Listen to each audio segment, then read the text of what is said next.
es verdad que hay un Dios, pero cada uno tiene el suyo y se relaciona con la imagen que cada uno tiene de Dios. Un día distribuí parte del mensaje del Papa sobre la Cuaresma. Me gustaría que la gente lo leyera y lo meditara, pero una cosa es lo que a mí me gustaría y la otra cosa es la realidad.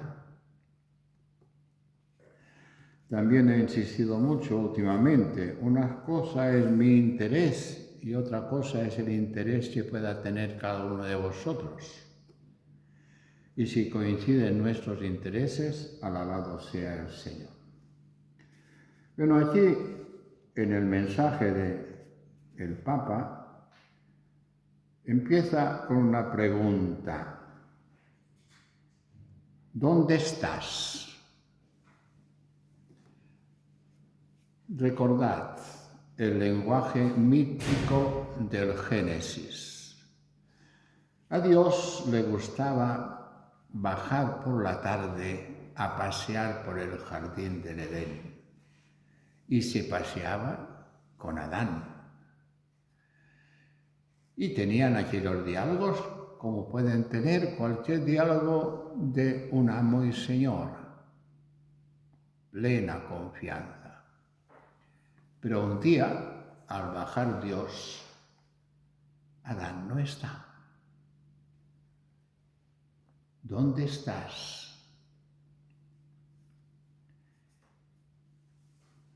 Todos sabéis la primera transgresión y cómo se daban la culpa uno al otro.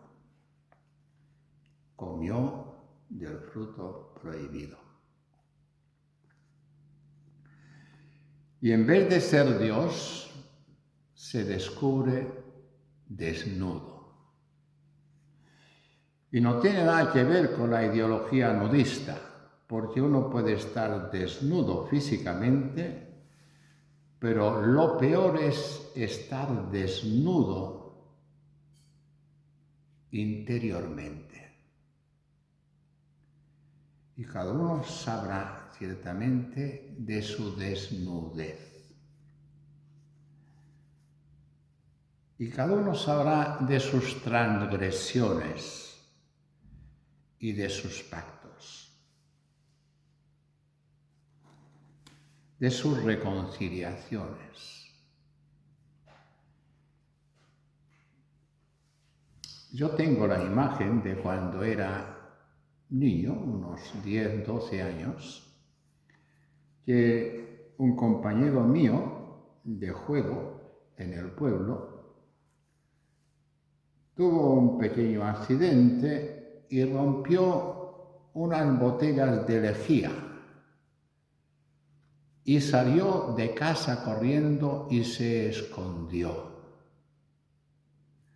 Os podéis imaginar el disgusto de la familia y todas las familias de alrededor. No lo encontrábamos. Y nos avisaron a todos los amigos suyos que fuéramos a ver si lo encontrábamos.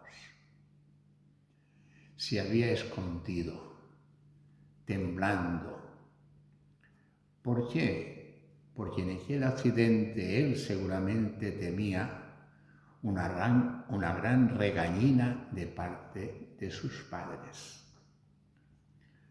¿A quién no le ha pasado algo semejante? Cuando no hemos sido buenos, nos encontramos desnudos. Otra pregunta. ¿Dónde está tu hermano? Le pregunta Dios a Caín. Y Caín responde, ¿acaso soy guardián de mi hermano? Pues sí, somos guardianes de nuestros hermanos.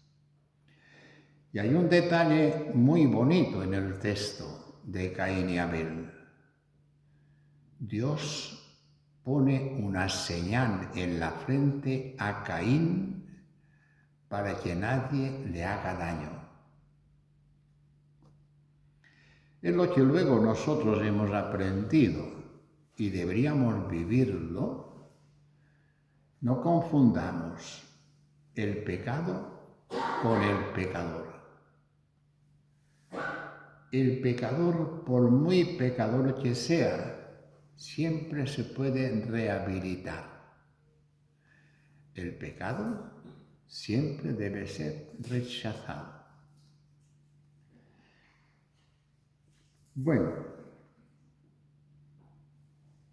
la experiencia de mi fe. Todos estos textos a mí me gustan a revisar mi vida.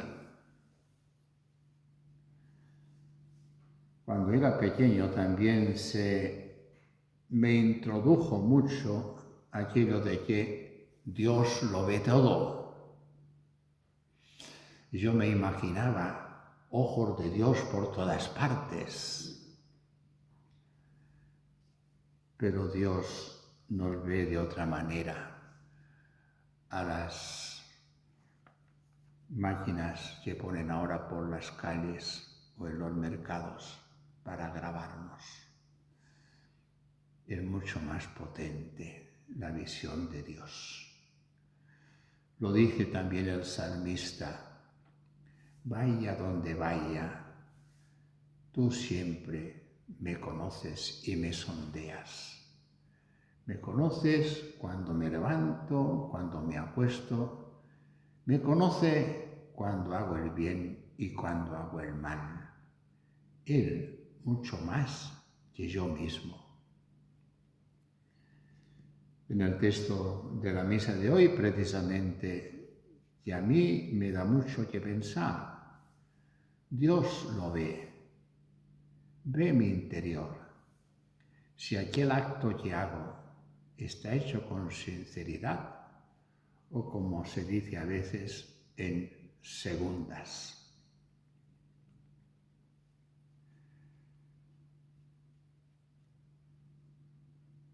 Mi fe. En mi adolescencia, como todos los adolescentes, bueno, esto es globalizar, ¿no? No sé si todos los adolescentes. En mi adolescencia, yo quería que Dios me hablara con claridad, con estas palabras humanas con las que os hablo Dios.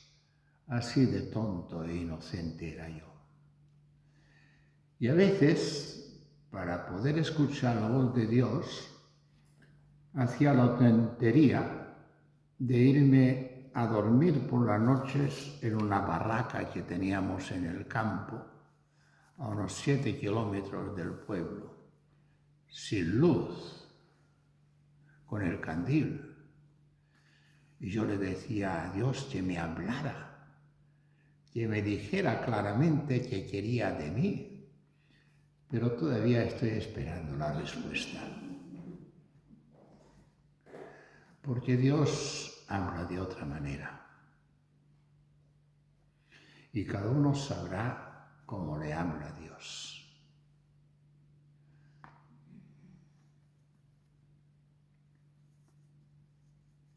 Llevo ya, me faltan un mes, 54 años de sacerdote.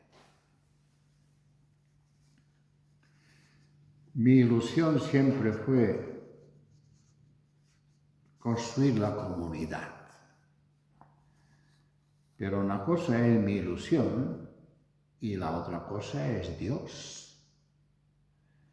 Y Dios me está diciendo, o me ha estado diciendo una y otra vez, que es Él el que guía nuestras vidas. Mi pecado, si lo queréis saber, es creer que yo voy a salvar la Iglesia. Cuando viene alguien, y desgraciadamente vienen de tanto en cuanto, alguno que otro, que sufre depresiones y que los psiquiatras no terminan de acertar con la medicina, yo creo que yo les voy a ayudar, les voy a sacar de este pozo en el que está la persona depresiva. Pero, de hecho, Dios me hace caer en la cuenta: Miguel, tú no eres Dios. Sí. A veces me desanimo. Me desanimé mucho cuando me destinaron a esta comunidad en los años 80, porque yo estaba en una comunidad en donde la media de edad eran 35, 40 años.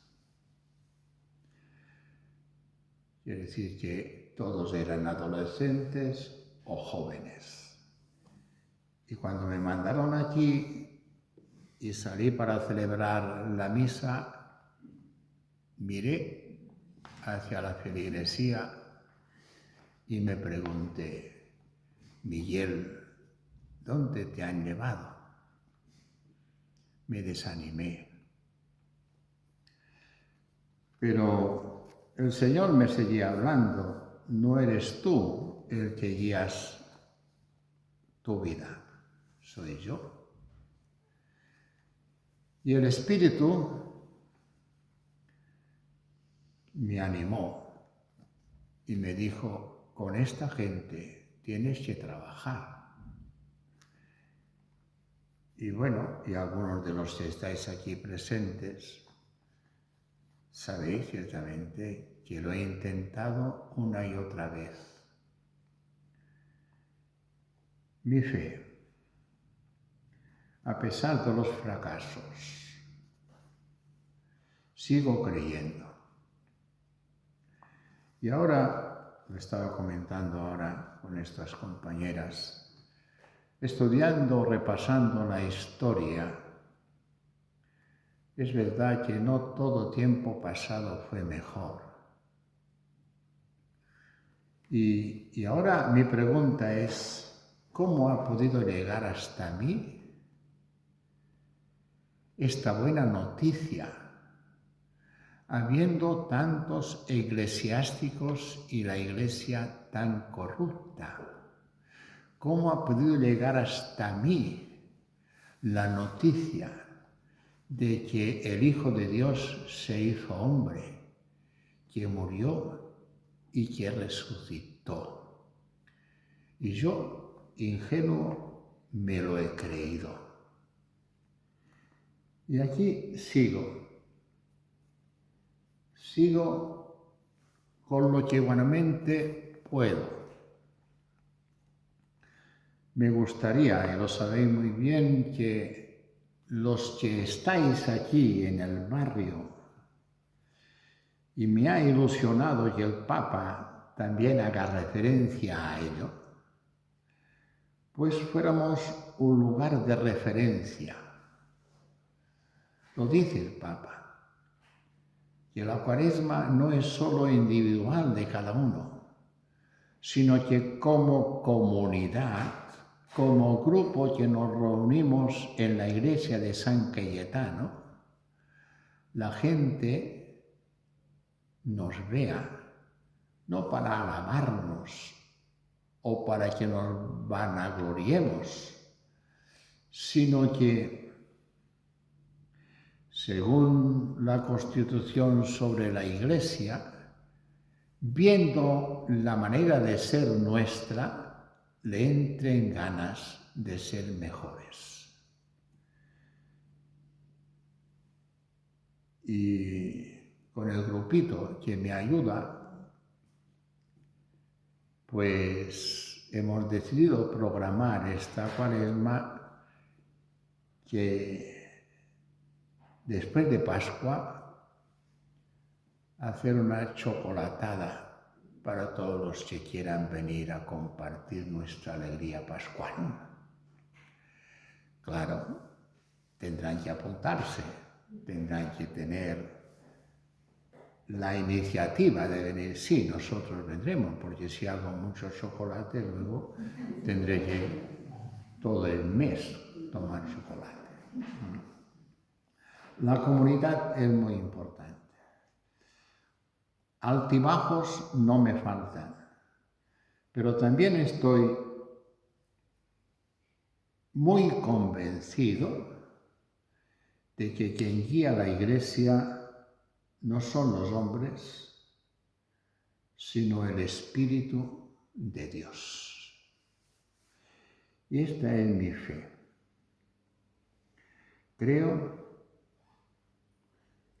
firmemente en la encarnación del Hijo de Dios y en este mundo tan convulso como siempre ha sido convulso, me hago muchas preguntas, como la cuestión de el pueblo palestino e Israel, o la cuestión de Ucrania, o la cuestión de Colombia, o la cuestión de Nicaragua, o tantas cuestiones. ¿Cómo es posible? No echemos la culpa a Dios, sino preguntémonos, ¿dónde está tu hermano?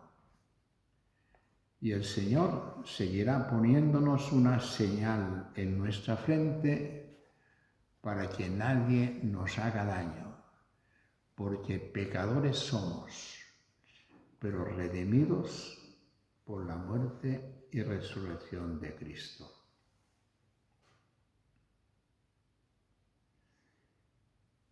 Bueno, esto es lo que, como se dice vulgarmente, el Espíritu me ha inspirado.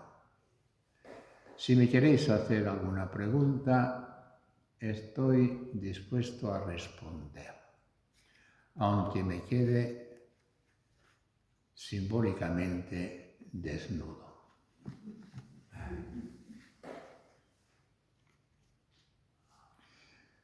Mi gran preocupación siempre es la misma. ¿Me habéis entendido?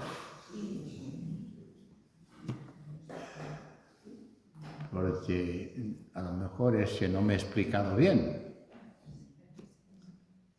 La verdad, yo me he quedado admirada de ver esta fe tan profunda. Es digna de, o sea, es envidiable.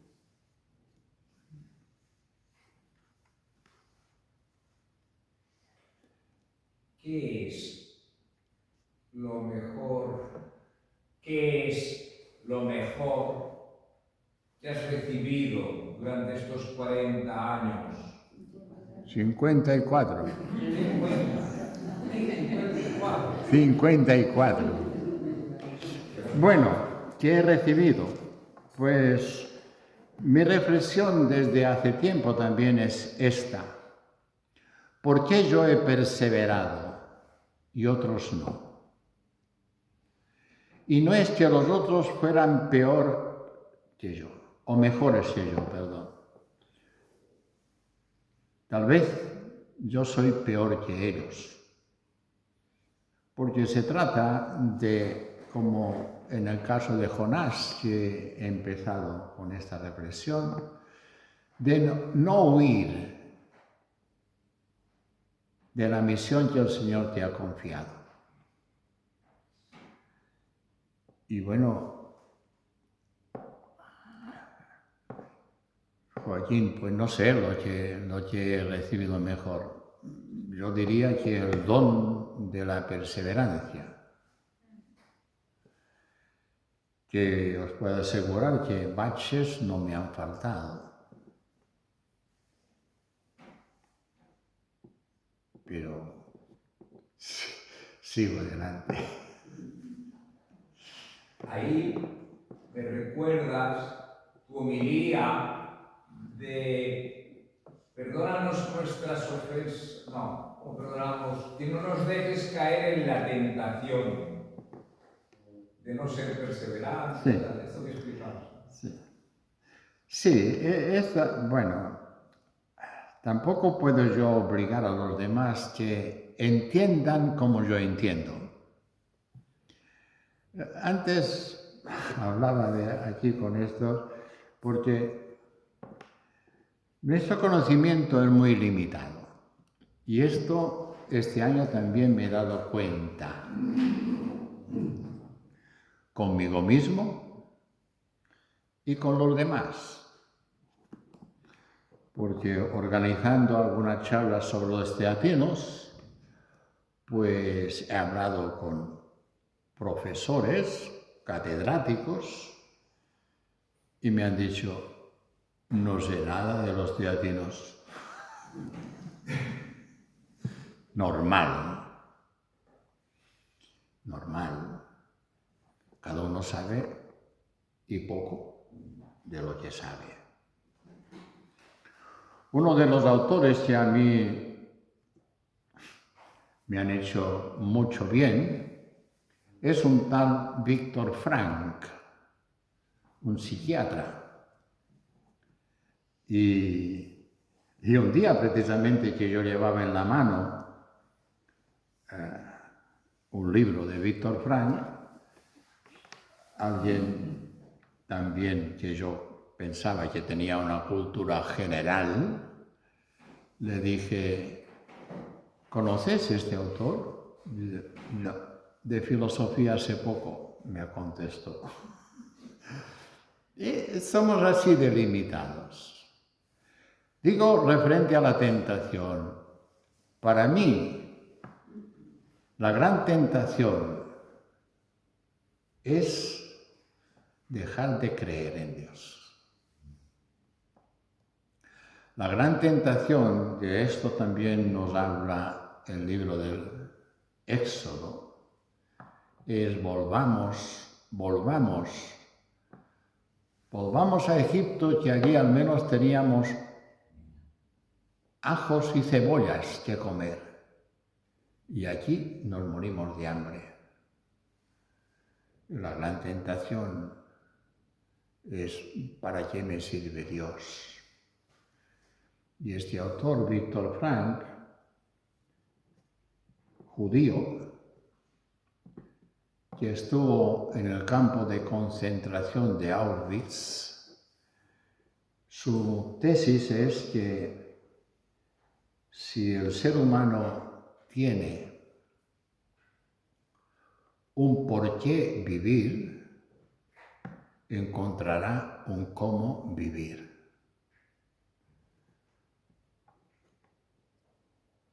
Y su teoría es que en el campo de concentración morían los que querían morir. Los que querían sobrevivir, sobrevivieron, al menos interiormente. Si uno sabía que detrás de la valla le esperaba el ser querido, se esforzaba para que no le llevaran a la cámara de gas. Y así muchos.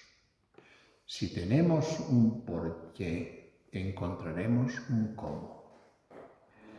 Y muchas depresiones vienen de aquí. ¿Qué sentido tiene mi vida? ¿Para qué seguir viviendo? Y nos estamos enzarzando ahí. No nos levantamos, no nos arreglamos. Nadie me va a decir si estoy bonita o si estoy bien arreglada. No le intereso a nadie. Si tenemos un porqué, la gran tentación es querer vivir. La gran tentación es no querer vivir, perdón. Pensar que mi vida ya no tiene sentido. En mi experiencia como sacerdote, recuerdo ciertas imágenes que me han impactado mucho, ¿no? Lo que aprendemos de niños nos lo llevamos. Recuerdo una abuela que me llama a su hija, que le fuera a dar la unción de los enfermos, y me dijo la hija, ya no habla, ya no entiende nada. Digo, no te preocupes, vamos a ver qué podemos hacer, ¿no? Le digo, Asunción, vamos a rezar el Padre Nuestro. Y empecé, y ella continuó. Y la nieta le dio un codazo a su madre, ¿por qué habla con él y con nosotros no? Pero como este caso, muchos otros casos parecidos. Si yo he rezado de niño, al cerrar los ojos a este mundo seguiré rezando. Más me entristece encontrar a alguien en la calle y decirle, si quieres, si no puedes venir a la iglesia, el Señor vendrá a tu casa, te puedo subir la comunión. Y a veces la respuesta es, ¿y para qué?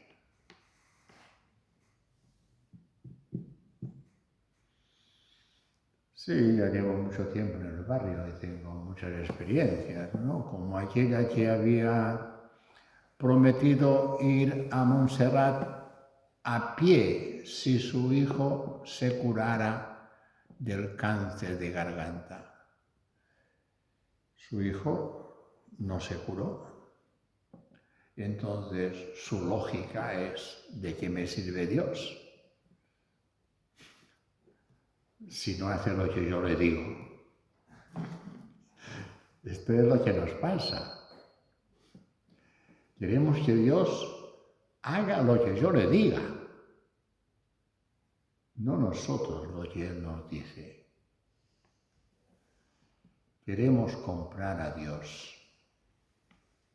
Y Dios, como el amor verdadero, no se compra ni se vende.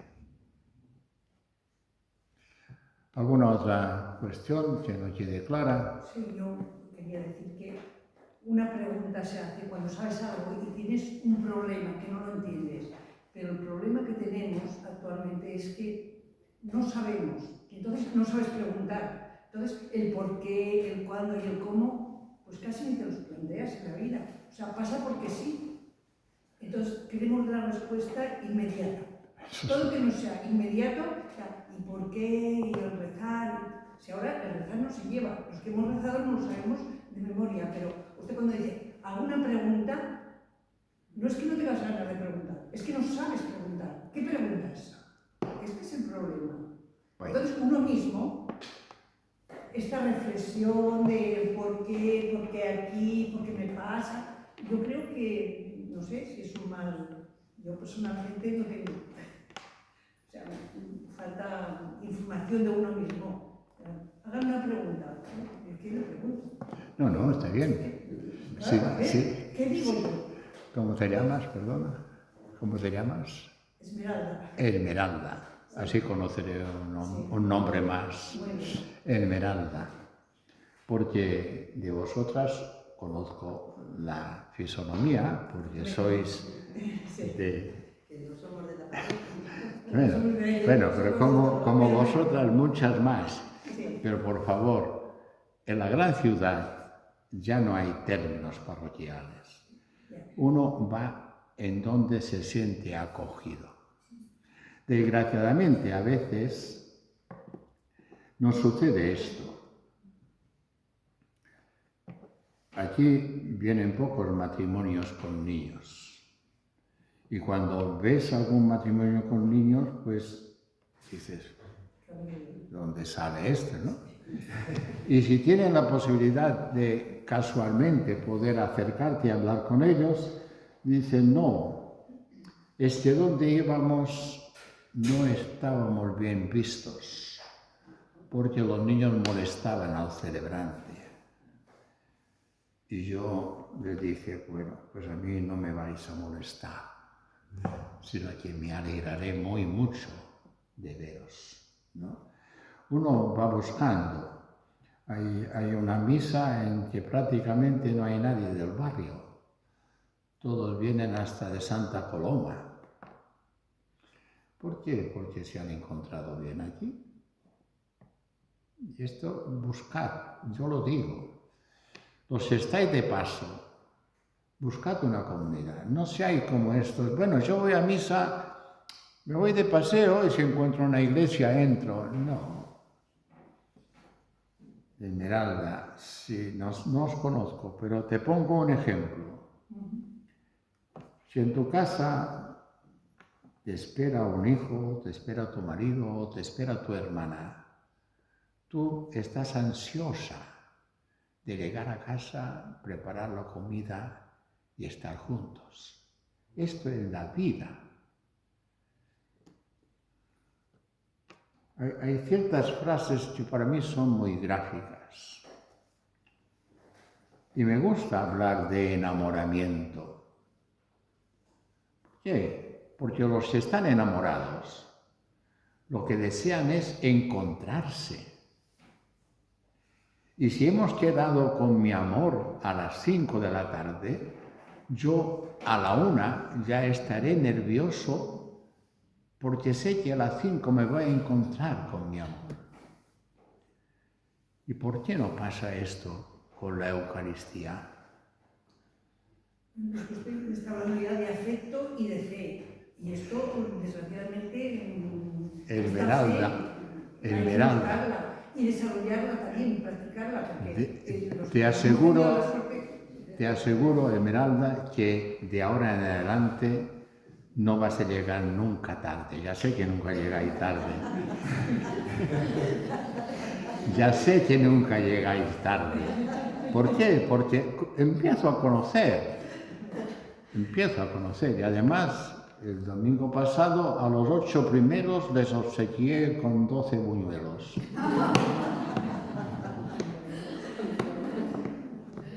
Bueno, porque me lo debían obsequiado a mí. Yo no hago buñuelos, ¿no? Pero sí, intentemos hacer comunidad. No importa, ciertamente. Os digo, a mí me llama mucho la atención. Hay una misa que si a veces somos 15, 20 personas, a lo mejor hay 10 que yo sé que vienen de Badalona y de por ahí.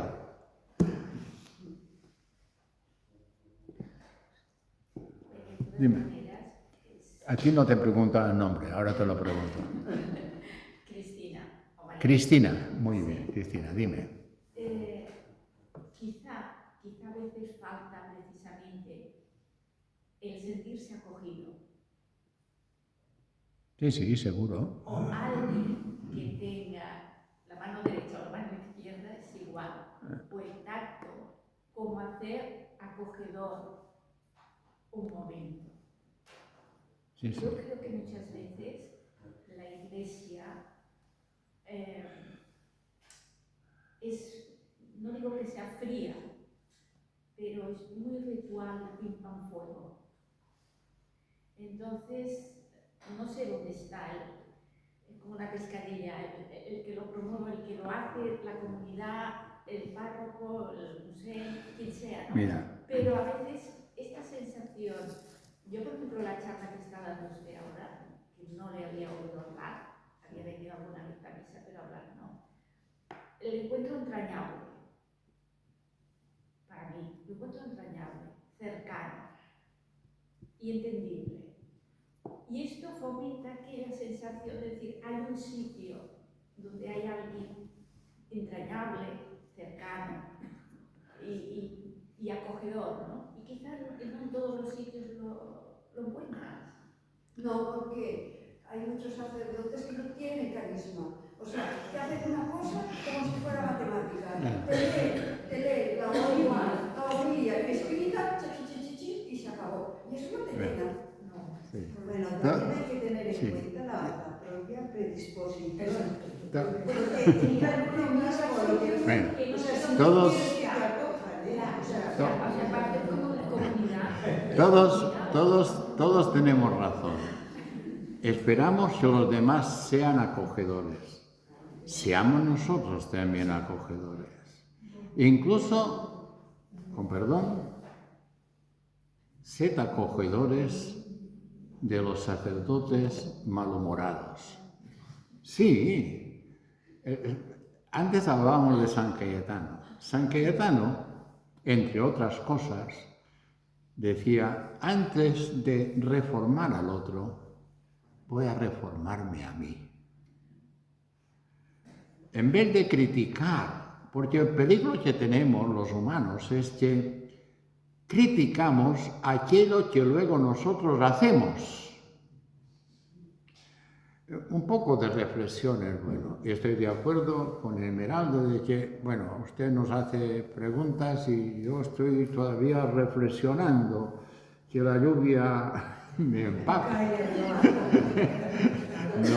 No, bueno, ya vendrá la respuesta. Si el espíritu nos fecunda, también es importante esto, ¿no? Si el espíritu nos fecunda. Pero la cuestión del enamoramiento pienso que también es una imagen muy gráfica. Si yo me encuentro acogido, procuraré ciertamente llegar pronto, porque me encontraré con alguien que me acoge. Pero sé tú también, Cristina, cuando vas a alguien, y si encuentras la primera vez que te han recibido un poco fríamente, pues ten paciencia, porque los humanos somos muy humanos. Esmeralda. Una cosa que quería decir. Dime. La gente que venimos aquí a la iglesia, ¿en qué tanto por ciento viene porque este enamoramiento, estas ganas de estar en la iglesia, o porque viene por la tradición de lo que ha ido recibiendo y esto forma parte de su vida? Forma parte que los domingos o los sábados tiene que ir a la iglesia porque forma parte de esta cultura que has tenido. Esmeralda, te voy a contestar con una cosa que he aprendido este año. Venimos por interés. Venimos por interés. Y aunque no lo sepamos, venimos porque queremos la vida eterna. Y entonces, aunque nos hayan enseñado ciertamente que si no vas tal y cual, por si acaso, porque así somos los seres humanos, quiero tener vida eterna. Y yo ya me lo tomo así un poco así. Yo dentro de, 20 años, pongo muchos, pero no tendré ningún problema dentro de 20 años, ¿eh? No tendré ningún problema. Todos los misterios y todos los interrogantes ya se habrán solucionado. Pero mientras, tengo que seguir caminando. Y tengo que dejarme ayudar por los otros y sobre todo por Él, por el Espíritu que nos guía. Y yo no creáis que sea tan amable como parezco. Doy bastantes pisadas y respuestas que no debería dar. Pero reconozco, soy humano y me esforzaré ciertamente. Me quiero esforzar para que lo que yo crea, compartirlo, pero nunca, nunca jamás obligar a que pienses como yo pienso. Para mí es muy ilustrativo. Cada marinero rezaba a su Dios. Y lo que he aprendido también. El cristianismo primitivo tampoco tenía tantos problemas. Eran grupos que se conocían a su pastor y a sus pastores. Es cuando se ha masificado que nadie conoce a nadie. Y lo que tienen de bonito estas iglesias minoritarias es que se conocen. Como son minoritarias, yo algunas veces voy a nuestros hermanos ortodoxos de aquí, de la calle Aragón, y ciertamente entre ellos todos se conocen. ¿Por qué? Y vienen de Mataró, de Martorell, de Calella, porque son minoritarias, pero se conocen y rezan al mismo Dios. Tengo una anécdota muy bonita de estos hermanos ortodoxos, que yo no quiero decir que tenía más ganas, pero que en los años 80 había más actividades, entonces les invité a venir a predicar aquí un día en la Semana de la Unidad de los Cristianos, y me llamó la atención de que lo que les propuse es que termináramos la oración rezando el credo. Y el sacerdote jovencito que iba a venir mira al anciano y le dice, ¿qué problema tienes de rezar el credo? Porque lo que nos distingue con los ortodoxos es el problema de la Santísima Trinidad. Si procede del Padre, si procede del Hijo, que si procede del Espíritu Santo. Todos estos problemas filosóficos que en el corazón ciertamente a veces no nos mueven nada. Y la Iglesia primitiva era más, diríamos,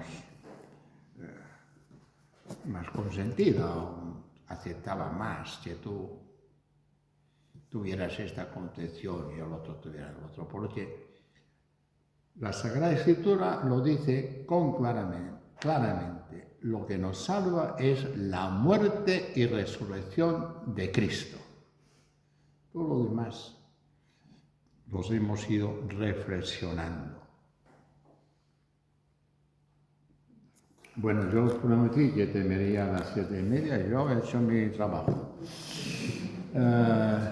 El próximo día tendremos a Emilio. ¿Puedo decir quién eres? Sí, claro. Sí, es un juez. Así que veremos a ver la fe de un juez en este mundo convulso en que vivimos, ¿no? Pero estoy en temas laborales, ¿eh? No venga nadie a la cárcel.